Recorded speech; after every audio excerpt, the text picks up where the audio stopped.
Greetings all. This morning I'm going to continue 101 gardening, and I would like to talk about planting seeds. Right here on the planting bench I have a flat full of 6-packs. And my 6-packs are filled with this stuff. Okay, this is a professional grower's media. You could use Sungrow works good, ProMix works fine. You can mix your own using milled sphagnum peat moss and perlite. This one right here has some mycorrhizae added to it, but again, mostly it's milled sphagnum peat with perlite. Price is going way up. Most of the peat is coming out of either Canada, and well, you know what he's doing there. And so that in Latvia produces quite a bit of it.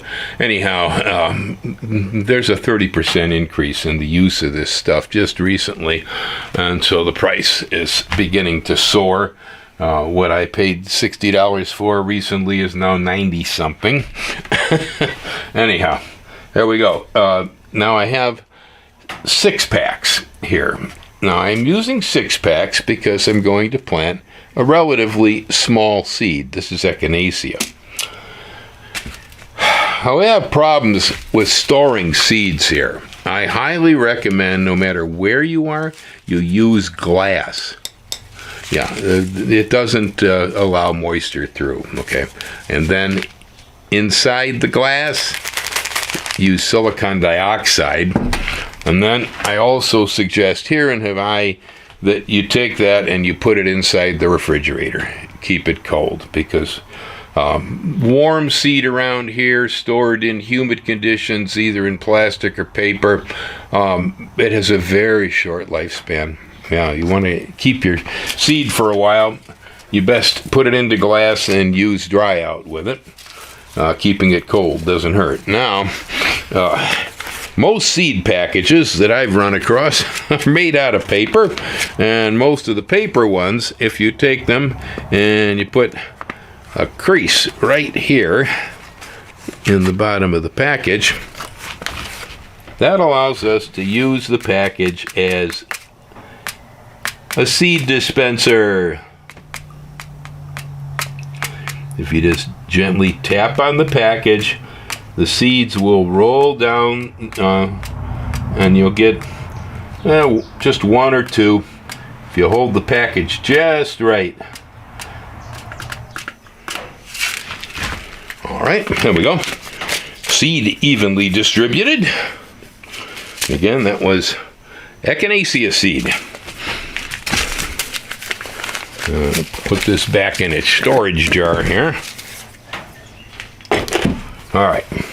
Now, also, before I forget what I'm doing here, got to make sure you label, okay? Yeah, otherwise, sometimes I lose track. All right. Now, the next thing we're going to do is we're going to cover the seeds.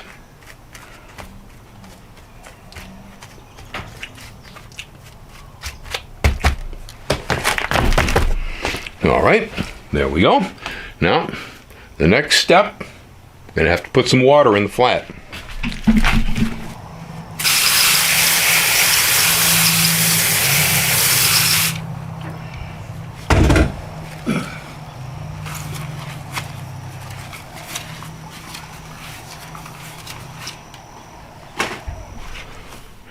Well, your plants are going to need abundant light. The seeds themselves don't require very much to germinate, but once they're up, if you don't have enough light, your plants are going to get all stretchy and they'll be ruined. So my suggestion is either these are old-time fluorescent grow lamps with a regular timer on them here. Otherwise, this unit right here is one of the modern LED units that the guys use for growing cannabis mostly, but these will also work, and they've gotten to be a lot easier to find than any of the old fluorescents. This thing down here goes back years. I've had it for a long time. This is relatively recent. It's fairly new. Well, in the shed I was planting small seeds in 6-packs, and I was burying them. Now, when it comes to things like tomatoes, cabbage, very common, broccoli, squash, we bury the seed. Okay, we put the seed underneath the surface of the soil, and the general rule would be whatever the largest diameter of the seed might be, largest dimension of the seed, use that as a judgment for putting it in that deep in the soil. Okay, it's not a hard, fast rule, but it's a good rule of thumb. If you want to know, how deep do I plant this? Well, if it's a corn seed and it measures about that big, put it that deep in the soil. You put them twice that deep, half that depth, it still probably comes up. Now, when it comes to really tiny seeds, you're planting petunias, tobacco, for instance, a lot of the herbs, thyme, oregano, these seeds are really small. Poppy seeds, tiny seeds, put them on the surface. Yeah. Dampen the soil first, make sure that it's moist, and then put the seeds over the surface of the flats, water them in gently, and put it out in the light. Now, if you don't have a good location out in strong sunlight, like I do here on my benches, the benches here in Hawaii out in the sun will usually allow most seeds to come up just sitting out in the rain. Now, in the summertime, that works for a lot of us too across the mainland. You can put seeds outside as long as you don't dry them out. Put them somewhere where it's partial light, maybe. That'll be enough.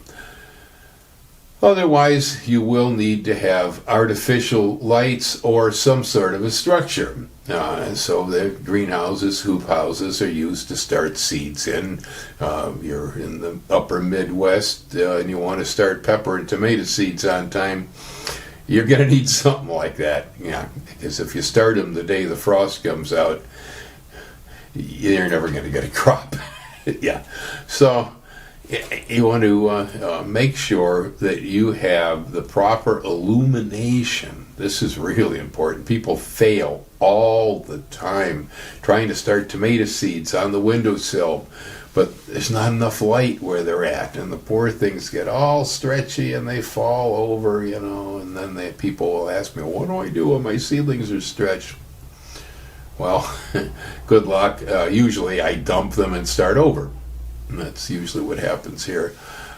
But they don't stretch often because I use lights. I have lights, I use the sun. You can work in the basement. When I lived in northern Wisconsin, I had sawhorses in the basement, plywood sheet on top, heater cable strung across it with a thermostat. And then I would fill my flats with soil and seeds, put them on top of the tables, and run lights over the top. In fact, the one I just showed in the shed is one that I moved with me. I've had it for a long time. Yeah, they don't wear out fast. Anyhow, these days, though, it is all LED, pretty much all LED. But the fluoros will still function if you have them around. It's regular old aquarium lights, the agricultural lamps they used. Okay, so light, very, very important. Some seeds even need light to germinate. Dragon fruit like to be laid on the surface because they need light to make a good germination. Now, you'll notice that I was using these little plastic 6-packs. I like to use these because they're compact. They generally have enough room to start most crops. You could start beans in here, corn in here, oregano in here, tomatoes, peppers, squash, cucumbers. It's a good place to get started because they are very, very compact. They don't require very much soil, okay? And so minimal resources, minimal space. Maybe I'm still living in the past where I didn't have all the space I ever needed for sprouting seeds, but space is an issue. I like to have things compact. Once they start growing, and I can see the tails coming down, then I'm ordinarily going to switch to 3.5 or 4 inch size pots. That's my usual transplant size. Now, some things go directly from the 6-pack directly into the garden. Things like beans or corn, if I started, they go directly into the garden from the 6-pack. I don't bother with the transplanting. But with a broccoli, a tomato, particularly a squash, I will definitely move up to a pot like this and grow them out a little bit further before I take them out into the field. Now, too, if you put down 6 seeds in the 6-pack and you only get 5 plants, well, if you started off with this size pot, you had more waste. Okay. Now, some seeds are so big that you can't get them into a 6-pack. Peach pits, for instance, is a good example. Acorns, all right? They don't fit in 6-packs well. Macadamia nuts, they don't fit in 6-packs well. They even regulate water well that way. This would be a size, a larger pot like that. Now, there are other seeds, like a mango. Man, you're never going to get it in that pot, and you're not going to stick it in, vertically so you can fit it in. You're going to want to use a gallon pot like this, and you just lay the mango seed on top of the soil across the top of this pot. Yeah, that works fine. A lot of fruit pits, tropical fruit pits like that, laying them on top of the soil works out just fine. Yeah, at least here it does. We have adequate moisture. The roots go down, the top goes up. Yeah, they have geotropism. They know which way is up and which way is down. You don't have to worry about that. I've had questions. Which way do I position the seed? Doesn't matter. Yeah, not a bit. Not really. Just don't bury it down in a hole. So, as far as media goes while starting seeds, I'm particular. Actually, I don't like to use anything that has much fertilizer or very much biological action in it when I'm starting a seed. Generally speaking, biological activity from the soil can be a negative. You can get funguses and things that may damp your seedlings off. And so sphagnum moss is sterile, perlite's sterile. That mix was inoculated with a beneficial fungi called the mycorrhizae that will help the plants. Okay, but otherwise, nothing in there. And really nothing that could grow any bacterias, molds, or anything hostile. Really can't get started on that stuff. So the seeds come up, the seeds grow in an inert media that's literally almost sterile. And then after they start to develop their true leaves, they will come up, they'll be the cotyledons, the cotyledons, that's the little things that opened up from the seed, but then out of the middle will come the true leaves. Once the true leaves emerge, then I begin to fertilize. But fertilizing on seed that has not yet germinated and grown true leaves is not desirable. Fertilizers can burn. Fire fertilizers, depending on what they are, can cause biological activities that you don't want. The seed has all the nutrition that it needs encapsulated inside the little seed leaves. Yeah. It's not until it starts to open up those true leaves that it's going to have to say, hey, where's the food in the soil? Where's the food? Yeah. Then it needs it. Okay. That's a rule. Growing seeds, no fertilizer in the beginning. I highly recommend you follow that. And then as far as water,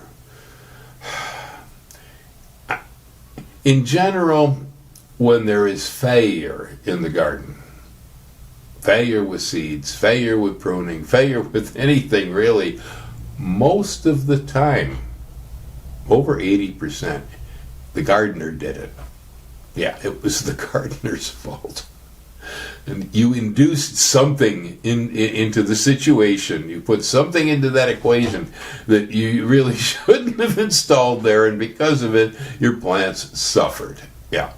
Otherwise, left to their own, a tomato seed that falls to the ground outside, it will generally come up on its own in the rain and begin to grow without any assistance from us. This is very important. we're always trying to do. Humans are doers. We're doers. We're busy all the time thinking about do this, do that. And when it comes to plants, we oftentimes ruin everything because we are doers. Seeds, they need water. Water those seeds. Water. Oh, boy, nothing come up. What happened? You drown them. Yeah, seeds need easily as much oxygen or air around them, gases or more, than they need water. Yeah. Studies I've seen will show that a tomato seed will germinate in soil that is at the permanent wilting moisture content of an adult plant. Okay, so soil so dry that your adult tomato just dropped dead, your seed will germinate in there. Yeah, it doesn't take much water to get a seed to germinate. People are obsessed oftentimes with this water and seed, water and seed, water and seed, and it's usually negative. Very little bit of water. You don't want to dry them out, and especially once they start cracking. If you dry them out, you've got problems, yeah? But you want the surface of your soil, in most cases, to dry between waterings, especially if you're inside the house. If you're working in the house and you're using lights or a window, if you water like crazy, you are going to get fungus gnats. Yeah, little black gnats that live on the fungus in the soil. They're going to be all over the place in your plants, and they're a mess. They're really a problem. And you won't be troubled with them generally if you allow things to dry out a little bit between waterings. I'm not talking to the bottom of the pot. Now, when you're surface planting seeds, as I had suggested, with seeds that like light or seeds that are very tiny, there you don't want to dry out the surface of the soil until they've germinated. And I will oftentimes put saran with a rubber band around the top of a pot like that. And I won't set it in full sun when I do that, because if I do, it's going to make a solar cooker and it'll burn everything up. Yeah, it's like locking your car with the dog in the back seat, in the parking lot at Walmart in summer. Fido's belly up when you come back. His seats are the same way. It gets hot in there. So you want to keep seeds that are surface planted moist to the top, but once they start sprouting, you want to pull that saran off of there, because otherwise mold is going to get going, and at that point you do want to allow the surface of the soil to begin to dry out a little bit in between. It's very, very important. It's very important with seeds. Do not become obsessed with how much water they need. Now, sometimes with an old seed where you really want to get that thing going, soaking it overnight can help. And actually, when we soak seed, soaking seeds in hot water can facilitate things. I know when you're growing koa seed, that's our Hawaiian tree here, famous for guitars, ukuleles, and so on, canoes. That tree, we do soak it in water up to 180 degrees before trying to plant it. We also nick it. That's called scarifying. Yeah, and so soaking old seed overnight is desirable. Soaking it in warm to hot water, if you don't go beyond 180, is fine. Most water heaters are putting out like about around 140 or so. That works just great. Yeah, right straight from the tap. Now, I don't like to soak seed that doesn't need it, because the seed that's soaked is hard to handle. It sticks to your fingers. We saw how I was tapping the seeds out of the package. This is what I like to do. Okay, I have no time for messing around with little wet seeds. In the case of seeds that have to be soaked, I do it. And with koa, I actually take each seed and I nick it with a fingernail clipper so I can see the inside of the seed a little bit, and then I soak it in hot water, and then I take them and plant them. And yeah, they're damp when I'm picking them up. I plant them one seed at a time. It's a pretty good sized seed. It's not hard to handle, and so it's not too bad. But I usually will refrain from soaking seeds. To me, most of the time on common seeds that germinate readily, this isn't necessary, because think of this, you're putting them in soil and you're watering the soil. The seeds are soaking. in the soil. Okay, yeah, it's only with seeds that are really tough characters that have a hard seed coat. You got to work a little harder to get through. I mean, they even use acids on some seeds to eat the coats. This would simulate going through the gut of some animal, which is acidic, you know. Yeah, and the scarifying, something munched on the seed. See, that's how this works in nature. Something ate it, went through the gut, and then it germinated. So you got nicking, and you got heat, and you got acidic treatments, you know, that will eat the coating on the seed and so on. But this is for special seeds. Usually we're talking about woody plants, not our garden vegetables, not our garden flowers in most cases. Okay. Now there are a few seeds, and again, this is mostly in the class of woody perennial plants, that will also need what we call stratification. Stratification is cold treatment. A pawpaw, for instance, or some of our fruit pits, an acorn. An acorn, that's a good example. We all know an oak tree. An acorn requires stratification.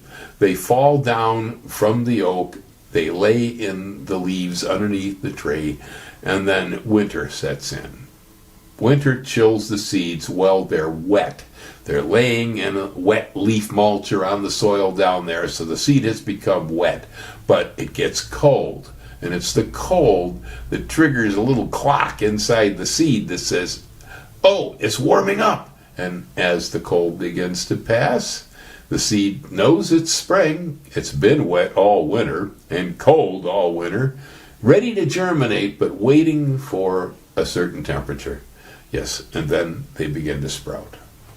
That's called stratification. And we can do it very easily just by taking the seeds that we're trying to grow, plant them in fall and put them outside. That's one way. But you can also stratify them in plastic bags with peat moss or vermiculite in the vegetable crisper of your refrigerator. I don't like to do it that way because sometimes 6 months later I'm digging around through the carrots and I go, what is this? What is pawpaw seeds? Yeah, I forgot them in there. Yeah, this happens. So I really prefer to just put seeds really where I intend to have them when they come up. Now, it's a very common story that people work with paper towels or napkins soaked in water inside a plastic bag to germinate their seeds. Recently, I was looking around the County of Hawaii's cannabis growing website, and it's a very, very useful site. Personally, I think they do a really good job with it. But one of the things they had suggested was germinating your seed inside paper towels in a plastic bag. Personally, for most applications, I think this is silly. I don't know why we do it. Because in my mind, a seed is always safest, always best when it's been put into soil that it's going to grow in, so that it's in the natural condition that the seed would ordinarily find in the field. And even though I'm using a flower pot, I'm a good gardener, and before that thing gets down through the bottom of the pot, I'm going to move it out and put it into a bigger container, or put it in the field or something, so it never knows it was in a pot. Okay, that's the point. Your plant really should never know it was in a container. You don't let them get pot-bound. House plants, yeah, maybe, bonsai, yeah, but not vegetables for sure. Or any kind of nursery stock in general. You don't want that. So the only time I utilize this paper towel thing has been when I have a collection of seed. The seed's been stored for a long time, and I'm not sure about it. And so I will take out the collection and I will do germination tests. I'll take 6 seeds out of the bag, put them into, say, a paper towel, soak the towel so that it's damp, and then fold it over the seeds and slide it inside a plastic bag and leave the bag open. You need air too, okay, so don't seal the bag. But you check on it, every few days or so and see how many tails are you getting on the seeds. Now, generally, when I'm doing that, I don't necessarily save the seed. I go, oh, I got 80% germination. Good, I know where I'm at. Throw it out. But if the seed was valuable, rare, I only had a little bit of it, then yes, I am going to pick the little guys off the paper towel and try to put them into some soil with the root pointing down and the seed pointing up, which is an extra step that isn't actually required. I did a germination test the other day here on some old seed. I went through 20 different varieties I had stored. And what I did, I just numbered the packages, numbered the tags, and put 4 seeds in each cell in a 6-pack. And then for controlled conditions, so the birds didn't eat them, I put them under my grow light, watered them, and then counted to see what happened. And I found about half the seed I had stored had gotten to a point where it wasn't worth keeping anymore. The other half was still good. All right, but I did the germination test in soil, in containers, and it was easier for me than when those plants came up to actually separate them, put them in individual pots, and I used the plants that I used from the germination test. Anyway, I think it is more sane to do your germination tests in soil. Why people like paper towels? I guess as you can see, that must be it. It's an optical thing. When we can see, we're sure. That's probably why. Anyhow, there is no advantage to that. Okay, folks. On seeds for now, that's all I got to say. So that's your Gardening 101. This is Unit 6. Yeah. Seeds. Aloha. Hang loose, folks.